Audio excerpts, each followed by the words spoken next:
बिस्मिल्लाहिर्रहमानिर्रहीम। Welcome to सरकारी job गुरु। दोस्तों, टाउन ऑफिसर और म्यूनसिपल ऑफिसर का गेस्ट पेपर नंबर 13 लेकर आए हैं आपके लिए। इससे पहले के गेस्ट पेपर एक बुक की फॉर्म में कंपाइल करके उनको की के साथ सबको भेज दिया गया है। अगर जिसको चाहिए तो वो इस नंबर पर जो दिया हुआ है इस पर कांटेक्ट कर सकते हैं। इसके अलावा व्हाट्सएप ग्रुप्स और फेसबुक ग्रुप्स भी आप ज्वाइन कर सकते हैं, जिससे आपकी अच्छी तैयारी हो जाएगी। क्वेश्चन नंबर 1 है एंटोनाइम ऑफ सुपरफ्लाउस। सुपरफ्लाउस का मतलब होता है कोई भी चीज़ जो कि ज़रूरी ना हो, यानी गैर ज़रूरी कोई चीज़। तो उसका एंटोनाइम है ऑप्शन डी, प्रोफाउंड। प्रोफाउंड का मतलब है जो चीज़ इम्पॉर्टेंट हो, जिसकी इम्पोर्टेंस हो, बहुत कारआमद चीज़ हो, जिसकी बहुत ज़्यादा इम्पोर्टेंस हो। क्वेश्चन नंबर 2 है द सिनोनियम ऑफ अबॉर्टिव। अबॉर्टिव का मतलब है कोई गैर ज़रूरी चीज़ या अननेसेसरी किसी भी चीज़ को करने की कोशिश, तो उसका होता है फ्यूटाइल। ठीक है जनाब, जो चीज़ कामयाब ना हो, जो चीज़ आप काम करने में कामयाब ना हो, तो उसको कहते हैं फ्यूटाइल या abortive. Synonym of reliable. Reliable का मतलब है जिस चीज़ के ऊपर आप का इन्हिसार हो सके, ठीक है, आप जिसके ऊपर रिलाय कर सकें, तो रिलायबल उसको कहते हैं। फिर है the dog is lying dash the floor. ये प्रेपोजिशन इसमें लगाना है ऑन द फ्लोर। इसका सही ऑप्शन है option number C. Question number 5 है this is the boy dash work is done. तो इसमें हु, हुज़, होम, ये इन ऐसी चीज़ों में आता है, तो ये उसका यूज़ है। तो यहाँ पर आएगा who's, who's work is done. ये हु और हुज़ किस तरह से इस्तेमाल होंगे, इसके लिए नेक्स्ट वीडियो में मैं आपको बताऊंगा कि हु और हुज़ में क्या फ़र्क होता है, किस जगह पे ये यूज़ होते हैं। क्वेश्चन नंबर 6 है I found the pen dash I just lost. यानी मुझे वो पेन मिल गया जो कि मेरा अभी अभी गुम हुआ था, तो विच इसके साथ आएगा। ये जो नॉन लिविंग थिंग्स होती हैं, जो ऑब्जेक्ट्स होते हैं, उनके साथ विच आता है जर्नली। लेकिन कुछ एक्सेप्शनल सिनेरियोज़ में तो फिर बाकी सबके साथ दैट और विच का यूज़ जो है ना बहुत कॉमन हो जाता है और एक दूसरे के बदले हम यूज़ कर सकते हैं। लेकिन ज़्यादातर विच जो है वो नॉन लिविंग थिंग्स के साथ, ऑब्जेक्ट्स के साथ यूज़ होता है। क्वेश्चन नंबर 7 है एंटोनाइम ऑफ स्मूथ। स्मूथ का मतलब बहुत ज़्यादा सीधा, और इसका एंटोनाइम होगा रफ़। क्वेश्चन नंबर 8 है he took off his coat dash he entered the room. तो इसमें कंजंक्शन हमने यूज़ करना है, तो ऑप्शन ए सही है, as soon as. He took off his coat as soon as he enter the room. Question number 9 है antonym of lavish. क्या है? लेविश का एंटोनाइम है ऑकल्ट, यानी बी ऑप्शन सही है। क्वेश्चन नंबर 10 है he saved some bread dash he should not go hungry.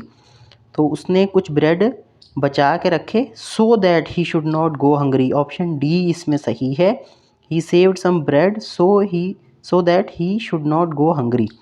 इसमें भी कंजंक्शन का यूज़ है। क्वेश्चन नंबर 11 है what is the name of official residence of king of Spain. Spain का जो किंग है उसकी ऑफिशियल रेजिडेंस का क्या नाम है? पलाचियो पैलेस, या जो है रॉयल पैलेस ऑफ मैड्रिड भी उसको कहते हैं। तो वो उसका जो किंग है स्पेन का, उसकी ऑफिशियल रेजिडेंस है। ए ऑप्शन सही है। पिछले गेस्ट पेपर में, गेस्ट पेपर 11 में एक स्लिप ऑफ टंग हुआ था। ये क्वेश्चन था क्वेश्चन नंबर 11, जो गेस्ट पेपर 11 का था, इसमें स्लिप ऑफ टंग हुआ था। What is the name of official residence of Canadian prime minister. तो उसका ऑप्शन सी सही है, 24 ससेक्स ड्राइव। ठीक है जनाब, तो ये गलती से मैंने वाइट हाउस इसमें कह दिया।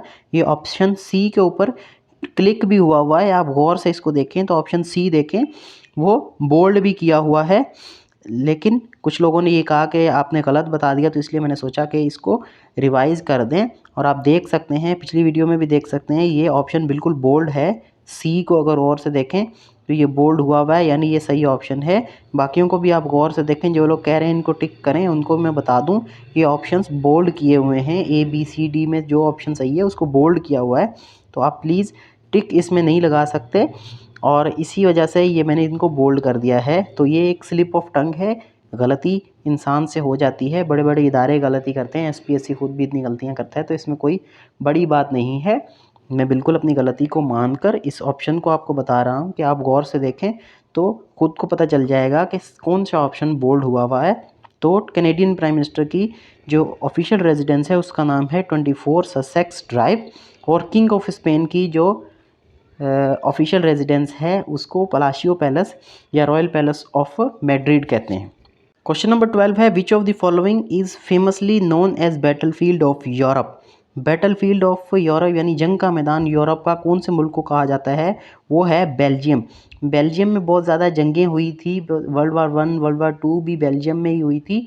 यानी बेल्जियम खुद तो उसका हिस्सा नहीं था, लेकिन ये एक न्यूट्रल स्टेट होने के नाते दूसरी स्टेट्स का इसके ऊपर एक झगड़ा रहता था। तो ये ऑप्शन डी इसमें सही है, बेल्जियम को बैटलफील्ड ऑफ यूरोप कहा जाता है। फिर है Glasgow is the famous port of UK का फेमस पोर्ट है ग्लासगो, बंदरगाह है यूके की, यूनाइटेड किंगडम की। 14 है Heathrow is the airport of UK, ये भी हीथ्रो भी जो है ना वो यूनाइटेड किंगडम का एयरपोर्ट है। किसी और गेस्ट पेपर में कहीं और पर मैंने यूके की जगह अगर इंग्लैंड कह दिया हो तो वो भी एक स्लिप ऑफ टंग है, ठीक है। नॉर्मली हम यूके को इंग्लैंड कह देते हैं, लेकिन उसमें दूसरे भी जो है ना वो एक फेडरेशन की तरह है। तो यूके में इंग्लैंड है, स्कॉटलैंड है, नॉर्थ आयरलैंड है और वेल्स है, ठीक है। ये 4 इसमें स्टेट्स हैं, इसको यूके कहा जाता है। क्वेश्चन नंबर 15 है सबीना इज़ द एयरलाइन या फ्लैग कैरियर ऑफ, कौन से मुल्क की है सबीना, ये रशिया की है। Who is the father of biology, biology का फादर किसको कहा जाता है, अरिस्टोटल यानी अरस्तू को कहा जाता है। अब साइंस में ये है कि कुछ पुरानी साइंस के फादर्स हैं, कुछ मॉडर्न बायोलॉजी के फादर्स हैं, तो वो क्वेश्चन आपने खुद उसके ऊपर रिसर्च करनी है, ठीक है। मॉडर्न एस्ट्रोनॉमी या ओल्ड एस्ट्रोनॉमी, मॉडर्न इकोनॉमिक्स और ओल्ड इकोनॉमिक्स, तो ये सब अलग अलग हैं, इसमें आपने कंफ्यूज नहीं होना। और ना ही मुझे इस बात के लिए ब्लेम करना है कि सर आपने ये बताया था। भाई आप गौर से देखें, क्वेश्चन को समझें और उसके ऊपर रिसर्च करें, ठीक है। मैं ये बता भी रहा हूँ कि who is the father of, अगर ओल्ड बायोलॉजी कहेंगे तो उसका अरिस्टोटल होगा, मॉडर्न का अगर देखें तो वो आप खुद सर्च कर सकते हैं। लेकिन फ़िलहाल मुझे ये एमसीक्यूज़ नहीं मिला कि who is the father of modern biology, सिर्फ बायोलॉजी का फादर मुझे मिला है, तो वो मैंने यहाँ पर डिस्कस कर दिया। New York is the city located on the river bank of the river, New York किस रिवर के किनारे पर है, किस रिवर के बैंक पर है, वो है हुडसन रिवर। ये भी सिटीज़ मैंने मुख्तलिफ गेस्ट पेपर्स में इंक्लूड किए हैं, नोट्स में भी इंक्लूड किए हैं, ये भी आप देख लेते हैं। मशहूर जो रिवर्स हैं उनके किनारों पर कौन कौन से बड़े शहर हैं उनको आपने याद करना है। जैसे वाशिंगटन डीसी है वो पोटोमैक रिवर पर है, तो ये चीज़ें इसको भी आप अपने माइंड में रखें। The holiest site of Sikhism, Golden Temple या Darbar Sahib is located at, कौन से शहर में है सिखों की जो होलीस्ट साइट है वो है अमृतसर में, इंडिया में। फिर है 1 parsec is equal to dash light years, light years किसका वो है, ये डिस्टेंस का यूनिट है लाइट ईयर्स, तो इसका 1 पारसेक बराबर है 3.26, सी ऑप्शन सही है। 1 पारसेक 3.26 ये लाइट ईयर्स के बराबर है। फिर है study of behaviour and mental processes is called, psychology कहा जाता है मेंटल प्रोसेसेस और बिहेवियर की स्टडी को। 21 है dash is living material of cell, protoplasm को सेल का लिविंग मटेरियल कहा जाता है। ये भी आपने अपने माइंड में रखना है। बायोलॉजी के और जनरल साइंस में आपने तीनों चीज़ों को टच करना है, केमिस्ट्री को, फिज़िक्स को और जो बायोलॉजी है एक्चुअल उसको। जनरल साइंस में ये सारी चीज़ें आ जाती हैं। डैश द नेम 22 है the name gene was introduced by Johnson, in Johnson ने जीन जो है ना उसका नाम कब डिस्कवर किया था या इंट्रोड्यूस किया था, वो था 1905 में। 23 है dash was first living organism on earth, bacterium, bacterium इस दुनिया में सबसे पहला लिविंग ऑर्गेनिज्म था। 24 है ग्रीगर Mendel is the father of, ग्रीगर Mendel को किसका फादर कहा जाता है, जेनेटिक्स, ए ऑप्शन इसमें सही है। Dash is cell eating process, इसमें से सेल ईटिंग प्रोसेस कौन सा है। अब आप ये समझ रहे होंगे कि ये सर बायोलॉजी के सवाल इसमें इंक्लूड कर दिए, ये बायोलॉजी नहीं है, ये हाँ बायोलॉजी है लेकिन ये इस तरह के क्वेश्चन हैं कि जो थोड़े जर्नल हैं, इतनी ज़्यादा डीप बायोलॉजी नहीं है। ये सवालात मुख्तलिफ़ टेस्ट में आते रहते हैं। जो कंबाइन कॉम्पिटिटिव एग्ज़ाम का स्क्रीनिंग टेस्ट होता है उसमें ये सवाल पूछे गए हैं। इसीलिए मैंने प्रीवियस पेपर से निकाल के इनको यहाँ पर आपके सामने इस गेस्ट पेपर में शामिल किया है। बायोलॉजी के डीप बायोलॉजी के क्वेश्चंस नहीं आते, लेकिन जनरल बायोलॉजी जो है उसके क्वेश्चंस आते रहते हैं। और ये उस बुक में भी इस तरह के सवाल रिपीट हैं जो मैंने पहले आपको रेफ़र की है, general knowledge by Chaudhary Najeeb. तो आप प्लीज़ इन ऐसे सवालों को ज़रूर नोट करें। जनरल बायोलॉजी, जनरल साइंस का मतलब ये नहीं है कि उसमें बायोलॉजी और फिज़िक्स नहीं होगी। ये सारी चीज़ों के जनरल जो क्वेश्चंस हैं, जनरल फार्मूलाज हैं, ये यूनिट्स हैं, वो सारे इसमें आएंगे। तो 25 का बी ऑप्शन सही है। फेगोसाइटोसिस जो है वो सेल ईटिंग प्रोसेस है। Which of the following disease is caused by protozoa. Protozoa से कौन सी डिजीज़ होती है? मलेरिया जो है वो प्रोटोजोआ से फैलता है। Which of the following disease is caused by virus. Virus से कौन सी डिजीज़ होती है? इनमें से एड्स जो है वो वायरस से होती है। अब आपने वायरस, प्रोटोजोआ और बैक्टीरिया तीनों से जो जो डिजीज़ होती हैं वो मैंने अपने नोट्स में भी शामिल किया है।